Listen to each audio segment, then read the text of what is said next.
Corona के दौरान कई दिल दहला देने वाली तस्वीरें सामने आई। इसे देखने के बाद डॉक्टर भी कई कई रात नहीं सोते थे।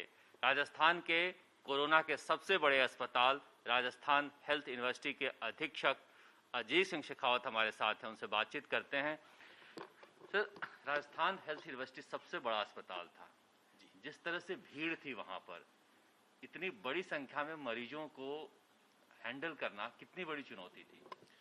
बिल्कुल। राजस्थान RUHS हॉस्पिटल जो राजस्थान का स्टेट का एक कोविड डेडिकेटेड सबसे बड़ा अस्पताल राज्य सरकार का था, जो कि SMS मेडिकल कॉलेज के एडमिनिस्ट्रेशन के अंडर था। मुझे वो दिन ध्यान है, 31 मार्च को हम ऐसे मीटिंग ले रहे थे और anaesthesia department, medicine department, microbiology है, सभी लोग आपस में ये चीज़ डिस्कस हो रहा था कि अब तो कोविड जो है करीब करीब वाइंड अप हो चुका है, हमें भी हमारी जो ड्यूटी है, रेस्पॉन्सिबिलिटी है, वो जल्दी से जल्दी यहाँ से वाइंड अप करके SMS को ज्वाइन करना है। मीनवाइल जो डायरेक्शन थे हमारे पास, उसको फॉलो करते करते हम 31 मार्च का भी हमने वेट किया। इसके जस्ट बाद ही फर्स्ट वीक ऑफ अप्रैल के अंदर धीरे धीरे केसेस का बढ़ना चालू हुआ। 1 अप्रैल, 2 अप्रैल 25 एडमिशन, 50 एडमिशन। 5 अप्रैल के बाद जिस ढंग से इस वायरस ने ड्रास्टिकली नंबर ऑफ केसेस जो RUHS के अंदर आए, उसका इमेजिनेशन हम इस चीज़ से भी लगा सकते हैं कि 5 को जो एडमिशन हमारे पास 100 का फिगर था, वो विद इन 2 डेज के अंदर अंदर 200 से 250 एडमिशन पर डे चला गया। आप सोच सकते हैं कि जो स्टेट का डेडिकेटेड कोविड हॉस्पिटल है, जिसकी की बेड कैपेसिटी जो है 1200 है, 1200 में से 200 बेड हमारे बिल्कुल डेडिकेटेड क्रिटिकल केयर ICU के हैं। इन 1200 बेड को भरने के लिए विद इन 7 डेज का टाइम लगा और 7 दिन के अंदर अंदर पूरा का पूरा जो हमारी कैपेसिटी थी वो पेशेंट बेड टू बेड हो गए।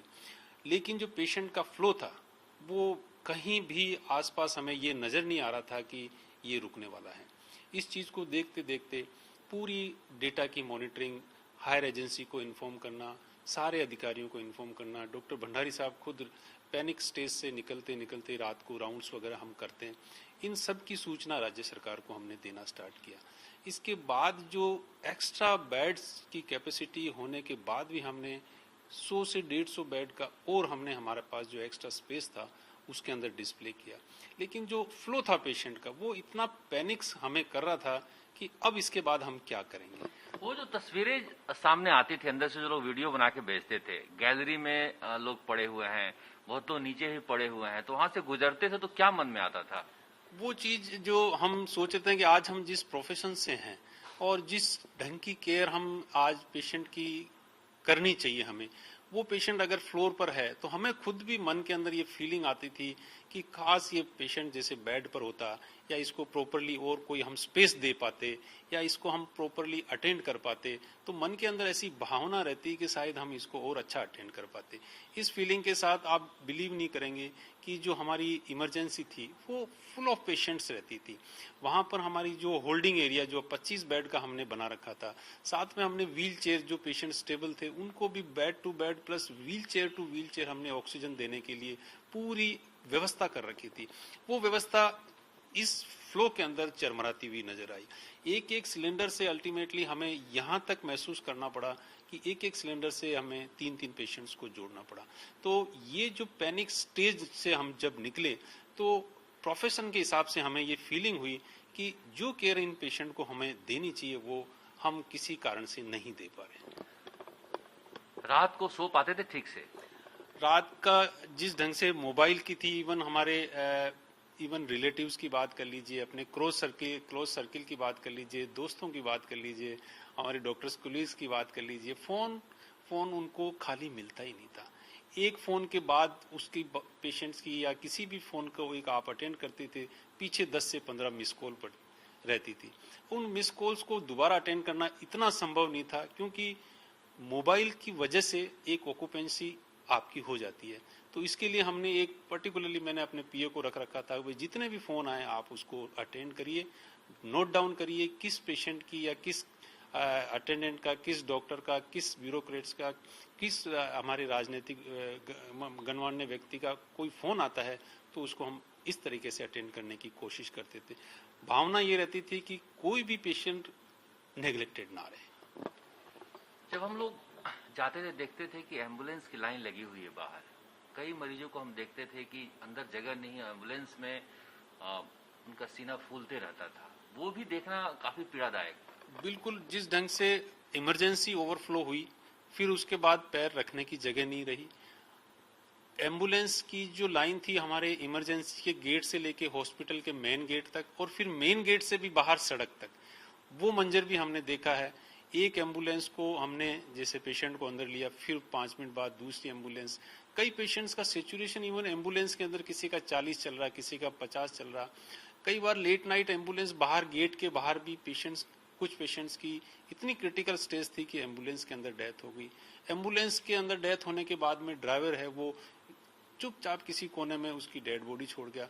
ऐसे भी हमें हालात देखने पड़े। जब मॉर्निंग में हम राउंड लेते थे तो कई बार 1 या 2 बॉडी हमें कैंपस के अंदर भी दिखी। तो सोचने को मजबूर होना पड़ा कि ऐसी क्या व्यवस्था की जाए कि जिससे आने वाला हर व्यक्ति, आने वाला हर मरीज अटेंड हो। लेकिन वो जो कंडीशन थी, उस हिसाब से जो व्यवस्था थी, उस पर काफी प्रेशर था। परिवार का अहम योगदान होता है। जब 24 घंटे कोई व्यक्ति ड्यूटी करे, कोई डॉक्टर, तो उसमें परिवार किस मनस्थिति से गुजरता है, वो भी जब आरुचि जैसा डरावना दृश्य देखे। परिवार में वाइफ की बात करते हैं तो हमेशा पैनिक स्टेज में से निकलती थी। उनका फोन आता था। इवन कई बार तो एक एक्स्ट्रा नंबर हमें रखना पड़ता था कि भाई पर्टिकुलरली एक नंबर ये है, क्योंकि इस मोबाइल जो आपका एक कॉमन नंबर है उस पर बात करना। इवन जो हमारे भंडारी साहब का भी मैं एग्जांपल कोट करूंगा, हमें तो दोनों को पर्सनल बात करने के लिए भी अलग से एक नंबर रखना पड़ा। कनेक्टिविटी बनी रहनी चाहिए। कोई भी इमरजेंसी, आज मैं किसी चीज से अपडेट हूं तो मुझे इमीडिएटली मेरी हायर अथॉरिटी को अपडेट करना पड़ता था। सेम कंडीशन, जिस कंडीशन की व्याख्या मैं आपके सामने कर रहा हूं, वही कंडीशन हमारे प्रिंसिपल साहब डॉक्टर भंडारी साहब की थी। और इवन जितनी भी गवर्नमेंट एजेंसी थी, आप बिलीव नहीं करेंगे, माननीय मुख्यमंत्री महोदय, माननीय चिकित्सा मंत्री महोदय, हर आदमी एक पैनिक स्टेज से निकल रहा था कि प्रदेश की जनता को कैसे कैसे इस लहर से। स्टाफ को मोटिवेट करना है बड़ी समस्या है, क्योंकि हमेशा शिकायत आती थी कोई आ नहीं रहा है, कोई आ नहीं रहा है। कई बार आप खुद कहते थे कि मैं ही जा रहा हूँ। डेफिनेटली जिस ढंग से रेजिडेंट डॉक्टर्स काम कर रहे थे वार्ड के अंदर, एक एक वार्ड के अंदर 200-200, 250 मरीज का होना, फिर उस नर्सिंग स्टाफ द्वारा उनको एक एक पेशेंट के इंजेक्शन लगाना, तो जो पेशेंट की एक्सपेक्टेशंस थी उसके अकॉर्डिंग मरीज ये उम्मीद कर रहा था कि डॉक्टर मुझे फ्रिक्वेंटली देख ले। अटेंडेंट के रूप में उनका कोई अटेंडेंट, क्योंकि डर के मारे वो पास आते नहीं थे। नर्सिंग स्टाफ था, उसके पास भी इतना पेशेंट का फ्लो था और प्रेशर था कि उसके एक इंजेक्शन लगाने के बाद जब तक वापस उस पेशेंट की केयर करने का उसका नंबर आता, तब तक उसकी ड्यूटी आवर्स ही खत्म हो जाते थे। तो इस कंडीशन को भी हमें देखना पड़ा। उसमें बीच में कई बार डॉक्टर्स, रेजिडेंट डॉक्टर्स, अटेंडेंट के बीच में भी कहासुनी हो जाती थी, और माहौल के अंदर कहीं ना कहीं ऐसी स्थिति भी बन जाती थी कि लड़ाई झगड़े की नौबत भी आती थी। डॉक्टरों को भगवान कहा जाता है, लेकिन ऐसे मौके पे तो डॉक्टरों को भी भगवान का ही भरोसा रहा होगा। बिल्कुल, कामना यही रहती थी, मन में दुआ यही रहती थी कि भगवान जिस ढंग से भी हमें रखे, हमें सुरक्षित भी रखे, और साथ में हमें इस कदर और इस पोजीशन पे रखे कि आज हमें लोग जिस ढंग से हमारे से उम्मीद कर रहे हैं, उस उम्मीद पर उनकी हम खरे उतरें और साथ ही उनके लिए सुरक्षित रहें। तो हमने हमारा जितना प्रोटेक्शन हो सकता था, वैक्सीनेशन से लेके, कोविड अप्रोप्रिएट बिहेवियर से लेके, पीपी किट से लेके, वो सारी चीजें हमने अडॉप्ट करी। और हमारी काउंसलिंग सेशंस में चाहे हमारा रेजिडेंट डॉक्टर हो, चाहे हमारा नर्सिंग स्टाफ हो, उनको भी पूरे प्रोटेक्शन के साथ में काम करने की पूरी हिदायतें दी जाती थी, क्योंकि ये फ्रंट लाइन थी। आज कई बार पैनिक कंडीशन में हमें ये भी विचार आया कि आज हमारे पास बेड एक भी नहीं है। आज हमारे, मान लो एक फ्रंट लाइन के 50 डॉक्टर भी इमीडिएटली एक साथ बीमार हो जाते हैं, तो हमारे पास उनके लिए भी बेड नहीं है। तो ऐसी फीलिंग भी हमें कई बार लगी कि बाई चांस ऐसा अगर हो जाता है तो आज हम जिस हॉस्पिटल के अंदर सर्व कर रहे हैं, उस हॉस्पिटल में हमारे डॉक्टर्स के लिए भी क्या पता बेड नहीं मिले। कई डॉक्टरों से बात हुई थी, उन्होंने कहा कि इतने यंग लड़कों को हमने मरते हुए देखा, या फिर लोगों को मरते हुए देखा कि रात को नींद की दवाइयां तक खानी पड़ गई। बिल्कुल, इस जो वेव के अंदर जो कई एज ग्रुप के जो पेशेंट्स आए, उसमें 25 भी, 30 भी, 35 भी, 40 भी, इस एज के ग्रुप कुछ के पेशेंट्स कुछ ज्यादा रहे। और उसके अंदर यंग बच्चे थे, इवन 18 ईयर का तो एक मैंने खुद ने देखा कि जिसमें इमीडिएटली उसका अगर सीटी स्कैन हमने कराते ही उसका 25/25 उसका 25 में से 25 स्कोर था। तो इस वायरस की जो विरुलेंस थी वो इस चीज की तरफ इंडिकेट कर रही थी कि विद इन 2 to 3 डेज के अंदर अगर पूरे कंप्लीट लंग का इन्वॉल्वमेंट कहीं हो रहा है तो डेफिनेटली ये वायरस और खतरनाक है। तो उसको देखते हुए स्ट्रेटेजी को थोड़ा उसी हिसाब से प्लान किया। आईसीयू का जो टर्नओवर जो फ्लो था वो हमने प्लानिंग के तहत फास्ट रखा। सेटल जैसे ही पेशेंट हो जाता था इमीडिएटली उस बेड को खाली करके हाई फ्लो से मास्क पर, नेजल प्रोन पर इनके अंदर हम रखते चले गए। मेन आईसीयू से हमने हाई डेंसिटी यूनिट बना रखी थी, वहां पर पेशेंट का फ्लो फास्ट किया। और जो सीरियस पेशेंट थे कि भाई इनको वाकई वेंटिलेटर की, एनआईवी की जरूरत है, उनको हमने प्रायोरिटी देते हुए आईसीयू के अंदर बेड्स दिए। डॉक्टरों के लिए आसान नहीं था कि पूरे राजस्थान का सबसे बड़ा अस्पताल आरयूएचएस में हर कोई जो कोरोना से गंभीर बीमारी से ग्रसित हो वो आना चाह रहा हो और जगह नहीं हो। कई बार हमने देखा डॉक्टर साहब को लोग गेट पर घेर लेते थे बेड के लिए, अंदर जाना मुश्किल हो जाता था। उन परिस्थितियों में डॉक्टर काम करते थे जब संसाधन नहीं हो, और संसाधन नहीं होने के बावजूद जान बचाने के लिए मरीजों को जद्दोजहद करना पड़ रहा हो। शरद कुमार, जयपुर।